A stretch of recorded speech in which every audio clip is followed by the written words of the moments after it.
easy to do. Yeah, it was me. I did that job. It was surprisingly easy to do. Right, so we're going to take you through it, and then we'll say the category, and then you try and guess how many he actually done. You up for that? Well, remember, I didn't see the game. I only heard it, and you can't really... All right, but just like, not even seeing the game, just like listening to it and thinking of a Celtic centre midfield player in a game at home at Celtic Park, how would you imagine how many passes this guy makes, knowing his form, right? So we've got basic pass. This is your just tapping the ball to the guy beside you. How many of those do you think you've done? 18. 18?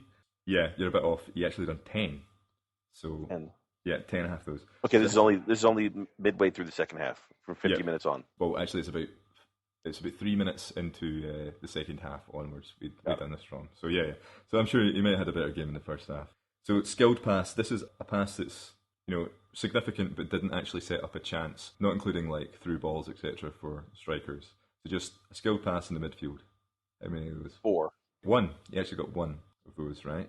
Pass attempts where he made a good pass and another guy fucked up and just lost the ball. 1.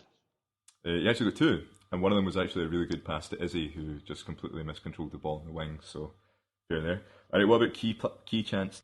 0. No, he got 1. He did get 1. So he set up comments with 1. Okay. So right, crap passes. Right, bear in mind that he's had 10 basic passes and two pass attempts, 1 key pass, 1 skilled pass. So he's had 14 either basic, skilled, or completed decent passes, right? How many crap passes and losses of possessions do you think he had with just like passing the ball into the other team's players?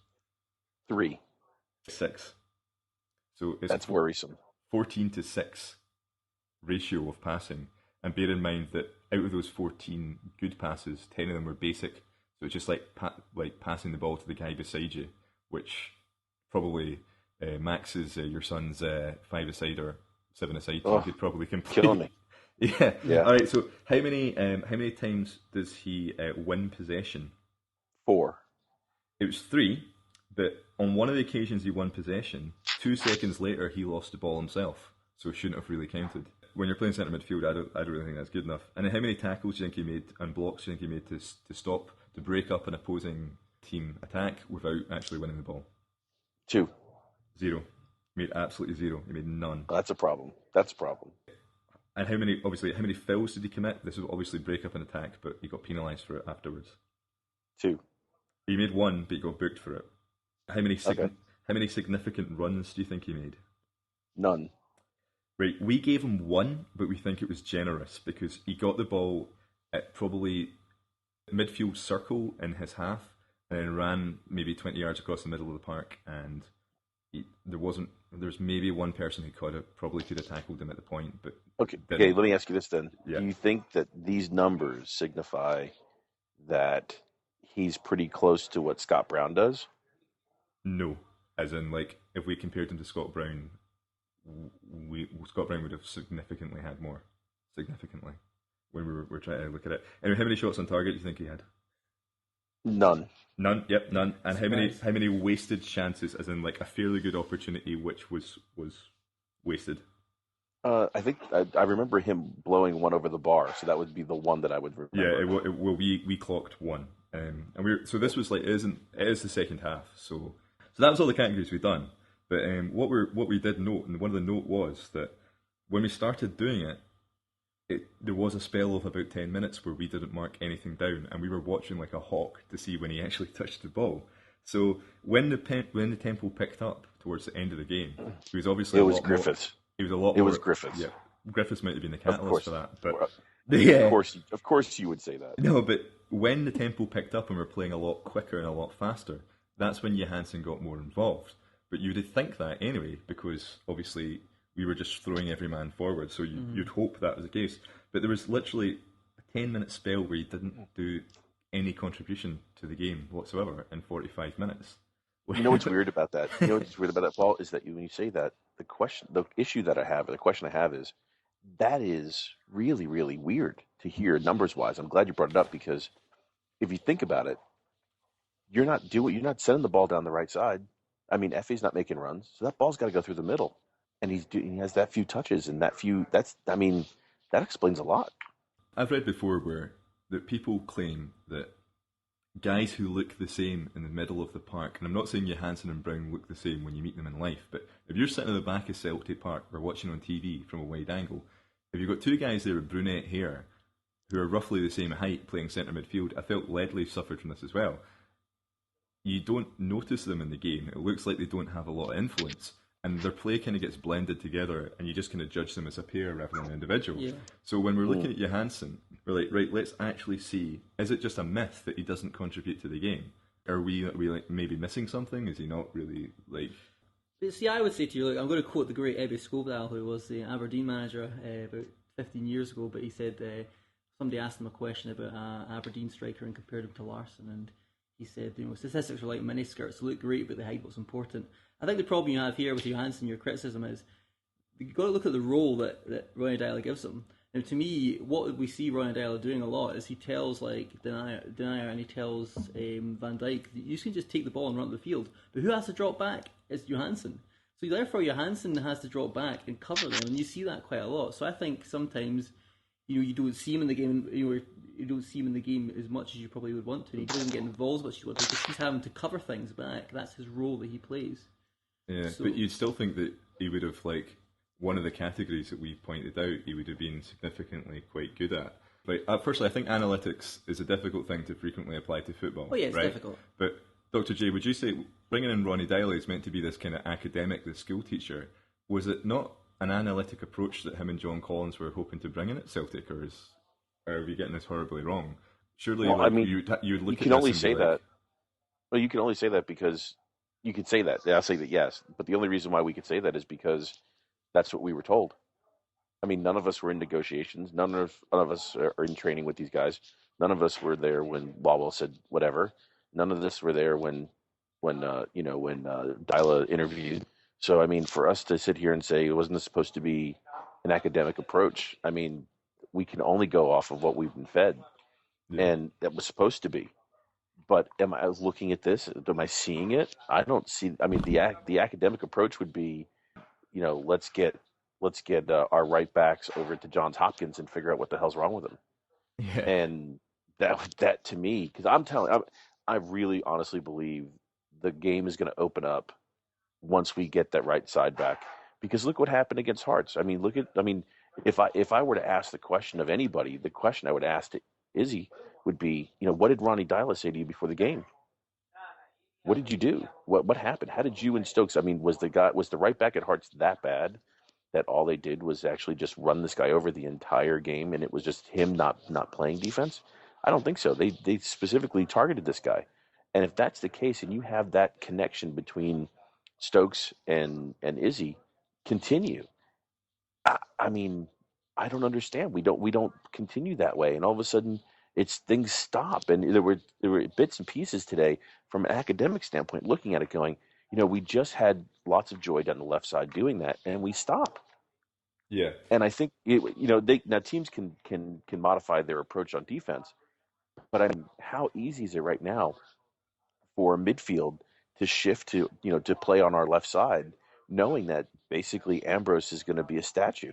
Yeah, I think Ambrose did actually get down the field a little bit more today, but again, he's final ball is just absolutely appalling. But I'll put a question about Ambrose, because we spoke about Ambrose quite a lot on the show, and he's taken criticism. And at the moment, we don't have a Lipstick, we don't have a Matthews. Fisher is potentially coming back into fitness at the moment.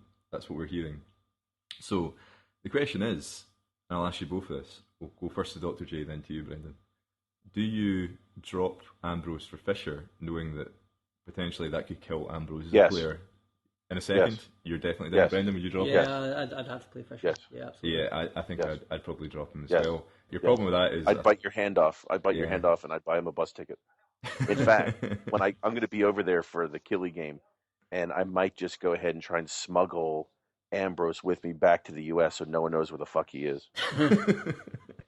Right, brilliant. Cool. So, right, Ambrose, I think we've already decided on the show he can pretty much get the bus, but right, we'll move on in. Hearts game, it was pretty empty.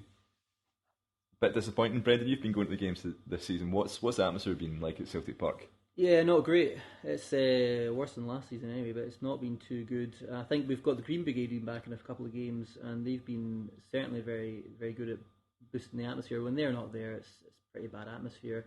But you can just tell the tendencies are going down even further now. I don't really know where this is going. You just wonder if next season is going to pick up potentially. I use the word potentially. Rangers coming back up. Things might begin to pick up, but the tendencies are just not too great just now, and the atmosphere is a bit flat. Bit flat, yeah. It does look it on the television. Brendan, Yeah. let me ask you a question.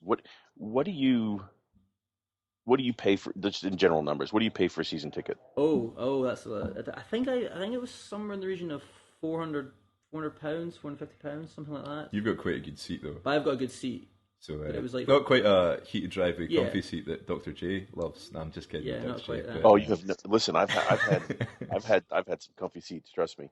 But my question is this: do you think it's worth it? when you break it down about how much it works out per game, it's difficult because if you get a good game, like you go and see like Aberdeen or something, or you go and see one of these sorts of games, then yeah, you do say it's worth it. But sometimes you go and it's a game like that today, you certainly say you've not got your money's worth. Yeah, it's difficult. Like 400 is quite a lot of money, but we were talking about it. What is the good price to put on a ticket? I mean, Dr. J, obviously you go twice a year, so it's a different scenario for you. If it was a local team and you were really into them, I mean, what would you be prepared to pay for a ticket? I'm the wrong person to ask. I'm not wee mental Davy, that that our buddy talks about on his comedy show. So I'm not that guy. I'm not Glasgow with style. That's not me. So, I would probably buy Brendan's ticket or something like that because Yeah. I would want to be there. But the question that I wanted to ask you guys was this: me being the capitalist at heart that I am, and looking at the difference between like StubHub here, where you scout tickets, versus the whole you get blackballed in Glasgow if you try and scalp a ticket there. My question is, what do you think? Why is that? What's the difference between the two? Because I'm interested to hear this because I have my own opinion. I want to ask, especially Brendan, if he's been there, minus this week, but you know, do you sit next to people that aren't in those seats? Are those usually the people that are there? And if they aren't there, how did they get them? No, most of the time I get random people, some interesting random people sitting beside me, and most of the time they've just bought it on the day. Especially now with the way the tenets of the games, you can get just a ticket on the day. You just go to the ticket office, or you just get one the day before. It's not a problem. Very few people would kind of sell on a ticket now. You rarely used to see, or sometimes you do still see people sort of holding up their season tickets, and folk will go up and maybe give them. I don't know. I wouldn't even know what the going rate is because we've never done that. But I mean, most folk, you can, if you want a ticket, you just go to the ticket office on the day. You can get a seat, and usually a pretty decent one at the time. Yeah. Well, go back to the day when that wasn't the case. Let's go back 4 years ago, 5 years ago. I mean, again, I wouldn't even Was it know. was it Well, no, you would it wouldn't be the same people sitting next to you all the time? Yeah, like I remember Yeah, like, back in the absolutely, day, yeah. it was always Yeah. the same folk.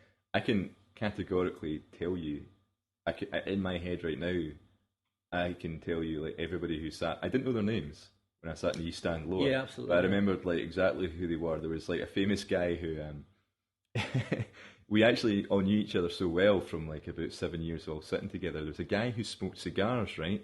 And obviously you can't smoke inside Celtic Park, but you could go outside and smoke. But it became a thing where ever since the new stadium got built and we were all sitting together, that when he went to smoke, Celtic scored.